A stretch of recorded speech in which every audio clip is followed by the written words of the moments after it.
సంచలనం తీర్పిచ్చింది. క్రైస్తవ మతంలోకి మారితే ఎస్సీ హోదా రద్దు అని సంచలనం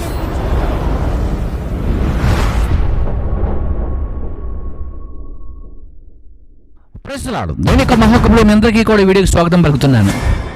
క్రైస్తవ మతంలోకి మారితే ఎస్సీ హోదా రద్దు చేస్తూ సుప్రీంకోర్టు సంచలనమైనటువంటి తీర్పును ప్రకటించింది.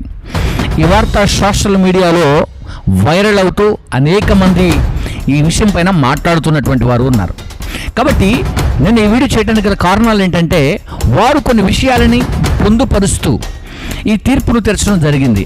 వాళ్ళు ఏమని మాట్లాడి ఏమని పొందుపరిచారో ఈ విషయాలు మాట్లాడే ముందు మనకు ఒక ఛానల్ నుండి ఒక వీడియో వస్తూ ఉంది.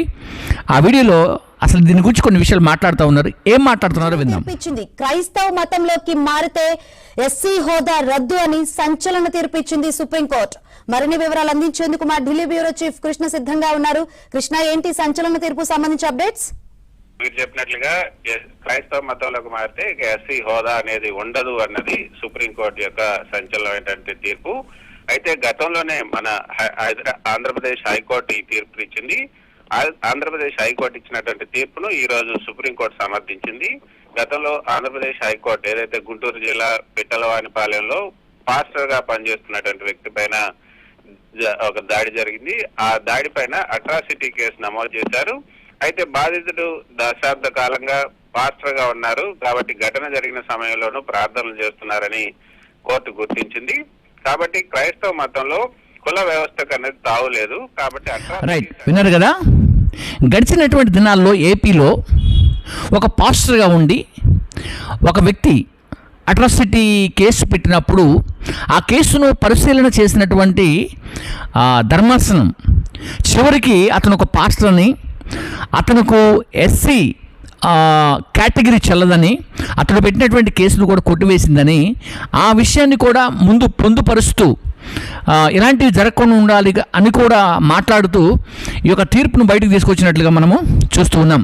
అంతేకాకుండా ఇక్కడ అసలు యాక్చువల్గా వారు ఏమని ప్రకటించి చెప్పగలుగుతున్నారు, ఏమని విషయాలు చెప్తున్నారంటే ఒక 4 విషయాలు వాళ్ళు పొందుపరిచి మాట్లాడారు. వాటి గురించి మనం మాట్లాడుకోవడానికి ప్రయత్నం చేద్దాం. ముందుగా నెంబర్ 1, క్రైస్తవ మతంలో కుల వ్యవస్థ లేదు అంటూ వారు మాట్లాడటం జరిగింది. నెంబర్ 2, ఒకవేళ ఎస్సీలు ఎవరైనప్పటికీ కూడా, ఎస్సీ హోదాలో ఉన్నటువంటి వారు ఎవరైనప్పటికీ కూడా హిందుత్వంలో కానీ, బౌద్ధ మతంలో కానీ, సిక్కు మతంలో వెళితే మాత్రము ఆ హోదా అలాగే ఉంటుంది. దాన్ని ఏమాత్రం కూడా డిస్కంటిన్యూ చేసే అవకాశము లేదు. వేరే మతంలోకి అంటే ఇక్కడ క్రైస్తవ్యం కానీ లేకుంటే ఇస్లాం కానీ ఇక ఉన్నటువంటి మతాలలోకి వెళ్తే మాత్రం ఖచ్చితంగా ఇది రద్దవుతుంది.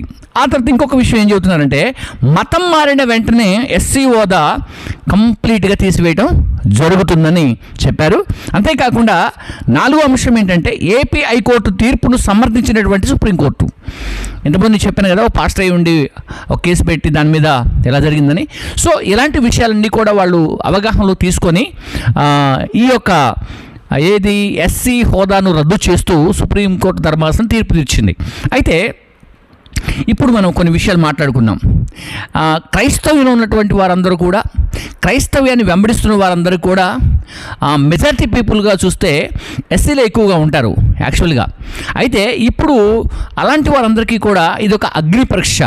ఆనాడు షద్రక్, మేషక్, అభిజ్ఞోల ఎదుట ఒక అగ్ని పరీక్ష ఎలా ఉందో, దానియేలు సింహపు బోన్లో వేసినప్పుడు ఎలాంటి పరీక్ష జరిగిందో, ఇప్పుడు మరి దేవుని యొక్క కృపలో వీరికి కూడా ఒక అగ్ని పరీక్ష అని చెప్పడానికి నేను ఏమాత్రం కూడా సందేశించట్లేదు. అయితే ప్రేమైనటువంటి దేవుని ప్రజలారా, దేవుని పిల్లారా, దేవుని యొక్క కృపగలిగిన రక్షణ మౌరుమనసు పొందినటువంటి వాళ్ళారా, అయితే ఇప్పుడు అసలు క్రైస్తవ్యానికి ఒక గొడ్డల పెట్టుగా, ప్రపంచంలో క్రైస్తవ్యం మీద ఒక గొడ్డలు పెట్టిగా అనేకమైనటువంటి విషయాలు తీసుకొస్తున్నారు. అయితే మన దానియేలు గ్రంథంలో కానీ మనకు బైబిల్ గ్రంథంలో కొన్ని చూసినప్పుడు చట్టాలన్నిటినీ కూడా, ప్రభుత్వాలన్నిటినీ కూడా క్రైస్తవ్యానికి వ్యతిరేకంగా తీసుకురావటము, వ్యతిరేకమైనటువంటి ఇలాంటి శాసనాలు కూడా తీసుకురా వచ్చినప్పుడు క్రైస్తవం ఇంకాస్త బలపడుద్ది, ఇంకా బలహీనం కాదు అనే విషయాన్ని కూడా బైబిల్ ద్వారా నేను తెలియజేయగలుగుతున్నాను. సరే, మనుషులు ఈ సమయంలో మరి క్రైస్తవులైనటువంటి మరి ఎస్సీలు వారందరూ కూడా చాలామంది ఎస్సీలుగా ఉండే ఉద్యోగాలు చేస్తున్నటువంటి వారు ఉన్నారు, ఎస్సీలుగా ఉండే రిజర్వేషన్ తీసుకుంటున్నటువంటి వారు ఉన్నారు. కాబట్టి ఇటువంటి వారందరూ కూడా చాలా ఇబ్బంది పడి ఆలోచన చేస్తున్నటువంటి వారు ఉంటారు, బలహీనులు అవుతూ ఉంటారు. కాబట్టి ఈ సమయంలో మీరు బలహీనులు కాకుండా దేవుణ్ణి ఘనపరచండి, బలమైన బిడ్డలుగా మిమ్మల్ని చేస్తాడు. ఏమాత్రం కూడా ఈ విషయంలో భయపడాల్సిన పని లేదు. అయితే ఈ 4 విషయాల్ని మనం చూసినప్పుడు క్రైస్తవ్యంలో కుల వ్యవస్థ లేదు అన్నారు. ఎవరు చెప్పారు సార్ కుల వ్యవస్థ లేదు అని? ఇప్పుడు కుల వ్యవస్థ లేదు క్రైస్తవ్యంలోని చెప్పగలిగిన వారు ఎవరైనా ఉంటే ఏం చేయాలంటే క్రైస్తవ సంఘాలను విజిట్ చేయాలి. క్రైస్తవ సంఘాలను విజిట్ చేసి క్రైస్తవ సేవకుల దగ్గర కొన్ని విషయాలను అడిగి తెలుసుకొని ఇలాంటి స్టేట్మెంట్లు ఇవ్వాలి. ఖచ్చితంగా క్రైస్తవ్యంలో ఇప్పటి వరకు కూడా అందరూ సంఘానికి వస్తారు, అందరూ వాక్యం వింటారు, అందరూ ప్రార్థన చేసుకుంటారు. కానీ ఇంటికి వెళ్ళాక ఎవరి కుల ప్రకారంగా వాళ్ళు బ్రతుకుతున్న వారు చాలామందే ఉన్నారు. ఎప్పుడు కూడా ఒక కులస్తులు ఇంకొక కులస్తుడికి అబ్బాయిని కూడా ఎవరో చేసుకోరు కూడా. ఈ సంగతి ప్రభుత్వం మరి తెలుసుకోవాలి. ఈ విషయాన్ని చెప్పటం కాదు, మీరందరూ కూడా ప్రాక్టికల్గా మరొకసారి కూడా ఆలోచన చేయాలని నేను కోరుకుంటున్నాను.